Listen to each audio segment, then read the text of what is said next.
mean, I believe it would be a massive tax cut for the Canadian citizens. You get free military, you get tremendous medical cares and other things. There would be a lot of advantages, but it would be a massive tax cut. And it's also a beautiful, you know, as a real estate developer, you know, I'm a real estate developer at heart. When you get rid of that artificially drawn line, somebody drew that line many years ago with like a ruler, just a straight line right across the top of the country. When you look at that beautiful formation when it's together, I'm a very artistic person, but when I looked at that beauty, I said, that's the way it was meant to be. But, you know, I do feel it's much better for Canada. But we're not going to be discussing that unless somebody wants to discuss it. I think that there are tremendous benefits to the Canadian citizens, tremendously lower taxes, free military, which honestly we give you essentially anyway because we're protecting Canada if you ever had a problem. But I think it would really be a wonderful marriage because it's two places that get along very well. They like each other a lot. Well, if I may. When President Trump proposes that Canada could become the 51st state, the world collectively raises an eyebrow. The reaction, of course, would be a mix of disbelief, amusement, and just a dash of concern. Imagine the UN session where global leaders exchange bewildered glances, wondering if they missed the memo on the next real estate deal of the century. The European Union, ever pragmatic, might scoff at the idea, perhaps secretly wondering if it's some sort of political joke or a new reality show concept. America's next top state. On one hand, the global community would laugh at the absurdity of such an offer. Imagine the United Nations being like, sure, let's just add another state to the U.S. like it's an IKEA bookshelf. But on the other hand, they'd have to wonder, could this be a sign of something more? And America growing its influence even further, building walls and tearing down borders at the same time. The world would be forced to reconsider what territorial integrity even means in this brave new age. Let's not forget the one country, one system mantra, a line that the world would have to swallow with a sarcastic grin.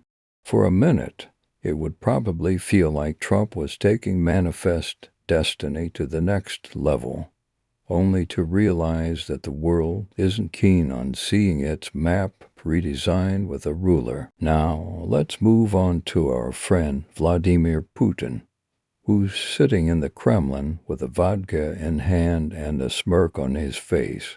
Russia, ever watchful, would probably take this with both caution and dark humor. Putin has spent years trying to reassert Russian dominance, and here comes Trump, casually floating the idea of annexing Canada like it's a Saturday afternoon barbecue conversation. From Russia's perspective, this could be an entertaining distraction, a bit like a TV show. They'd be sitting back, sipping vodka, and watching Canada squirm. For Russia, adding a new state to America isn't just another geopolitical move. It's a reminder of the fading American empire, nibbling away at its borders in a way Russia could never do. Putin might even see it as a long-term challenge to his regional influence, while Russia might laugh at the audacity of the proposal. There's also a more strategic calculation. What if this means the U.S. is getting distracted from other global issues? Maybe this gives Russia more room to maneuver in Eastern Europe. It's an ironic situation. Russia loves chaos, but not when it's aimed at their former Soviet neighbors. Thus, while the proposal would be great fodder for Russian memes, it's also a reason to sit tight and prepare for a potential shift in the geopolitical chessboard. As you know from real estate, there are some places that are never for sale. It's true. We're sitting in one right now. Buckingham Palace that you visited as well. That's true.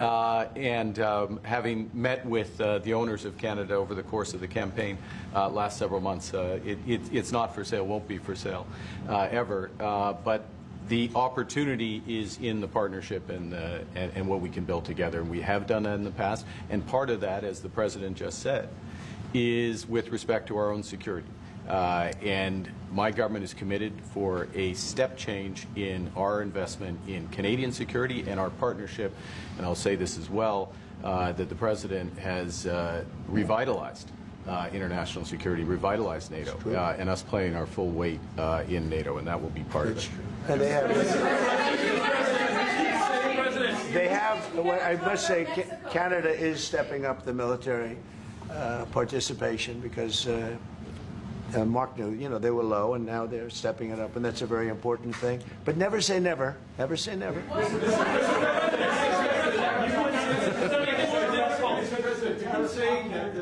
What would it take to get the tariffs off of Canada? Well, we'll be talking about different things. We want to protect our automobile business, and so does Mark. But we want to make the automobiles, and we want to, we have a tremendous abundance of energy, more than any country. We have, just in Alaska alone, Anwar has been reopened now. Anwar is probably the largest find anywhere in the world. They say it's larger than Saudi Arabia. I don't know, but it's a lot. But we have tremendous amounts of energy. Other countries don't. We're both lucky in that way. They have energy, we have energy. We have more than we can ever use and more than we could ever sell, actually, and you have the same thing. So we're two countries that are very lucky. If you look at China, they don't have that. It's a big disadvantage. Other countries, most countries don't have. Most countries don't have that. So Canada and us, we have a lot of advantages over other places. Mr. President, when you consider what Mr. Carney just said, that Canada is not for sale. As for China, well, they're not as easily amused. China is always thinking ahead, and while they might initially chuckle at the thought of Canada becoming the 51st state, what with all the jokes about the U.S. being too much of a good thing, China would quickly move to the "what does this mean for us" phase. America just doesn't know when to stop. China might mutter, for them, this is more than just an offer. It's another example of America expanding its influence to where it doesn't belong. China has watched the U.S. exert influence over its neighbors for decades, and now Canada. This might be the moment China begins to reassess its entire approach to North America. They'll likely be analyzing the economic ramifications. If Canada were to become a state, what would this mean for trade deals? Would it mean easier access to Canada's natural resources for the U.S.? And, more importantly, would it create further trade imbalances? Oh, China would love to bring out their calculators and run the numbers on how this affects their position on the global stage. And then there's the diplomatic angle. Canada is a key player in international diplomacy, and by aligning itself directly with the United States, it could cause ripples in China's carefully cultivated relationships with other nations. Is this how the U.S. plans to handle its neighbors now? They'd wonder.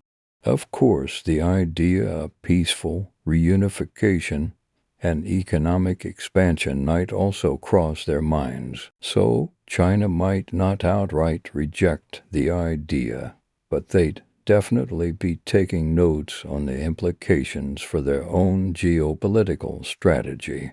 It's all about who wins the global chess game, right? In the end, while the idea of Canada becoming the 51st state may seem ridiculous and far-fetched, it serves as a perfect example of how global politics, with all its complexities, often boils down to bizarre ideas that might not happen today, but could influence the discourse tomorrow.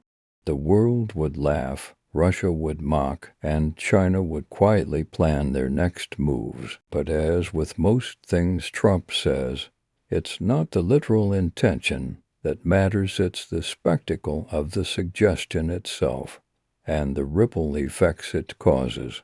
So in a world full of chaos, one thing is certain: if Canada becomes the 51st state, the rest of us will be sitting back, popcorn in hand, ready for the next episode of America, the State Expansion Chronicles.